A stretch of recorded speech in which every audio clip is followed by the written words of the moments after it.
বিরাট কোহলি জন্মগ্রহণ করেছিলেন ১৯৮৮ সালের ৫ই নভেম্বর দিল্লিতে। ছোটবেলা থেকেই ক্রিকেট ছিল তার প্রথম ভালোবাসা, কিন্তু শুধু ভালোবাসা যথেষ্ট নয়, প্রতিদ্বন্দ্বিতামূলক ক্রিকেট জগতে জায়গা করে নেওয়া সহজ ছিল না। একদিকে তার পরিবার তাকে সমর্থন করলেও অন্যদিকে প্রতিটি ছোট প্রতিযোগিতাতেই তাকে নিজের মান প্রমাণ করতে হতো। কোচদের কাছ থেকে কঠোর পরামর্শ পেতেন, কিন্তু বিরাট কখনো হাল ছাড়েননি। দিল্লির ঘাম ঝরা মাঠে সকালে শুরু, সন্ধ্যায় শেষ, প্রতিদিন অনুশীলন করতেন।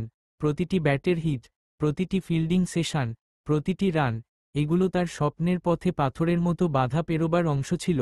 ২০০৮ সালে ভারতীয় ক্রিকেটের যুব বিশ্বকাপে তার নেতৃত্বের ক্ষমতা নজর কেড়ে নেয়। যদিও সেই সময় তার বয়স কেবল ১৯, কিন্তু আত্মবিশ্বাসে তিনি ছিলেন অনেক বড়। তারপরেই আন্তর্জাতিক ক্রিকেটে তার অভিষেক। প্রথম ম্যাচে সাফল্য না পেলেও বিরাট হাল ছাড়েননি। প্রতিটি ব্যর্থতা তাকে আরও শক্তিশালী করে তুলেছিল। বিরাট কোহলির জীবন কেবল ব্যাতে নয়, মানসিক শক্তিতেও অনুপ্রেরণামূলক। তিনি সবসময় বলেন, সফলতা তখন আসে যখন তুমি ব্যর্থতার থেকে শিখো।